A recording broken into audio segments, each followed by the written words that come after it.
Era stato arrestato dai carabinieri lo scorso 21 luglio perché era stato trovato in possesso di 250 grammi di hashish.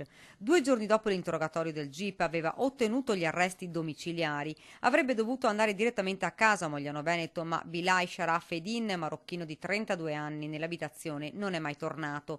Era stato infatti autorizzato a raggiungere il comune di residenza senza scorta e così il 32enne aveva pensato bene di cambiare strada e far perdere le tracce. Così il GIP aveva emesso il provvedimento di cattura per evasione, irreperibile da allora fino a quando, dopo settimane di indagine, è stato individuato. Dal Trevigiano il marocchino si era spostato in suolo veneziano ed esattamente a Marghera. I carabinieri del nucleo investigativo di Treviso, dopo vari accertamenti, lo hanno localizzato nel Mestrino ed hanno chiesto la collaborazione dei colleghi di Venezia Mestre e della polizia locale veneziana. Proprio il personale di quest'ultimo comando lo ha individuato nel tardo pomeriggio dopo un controllo.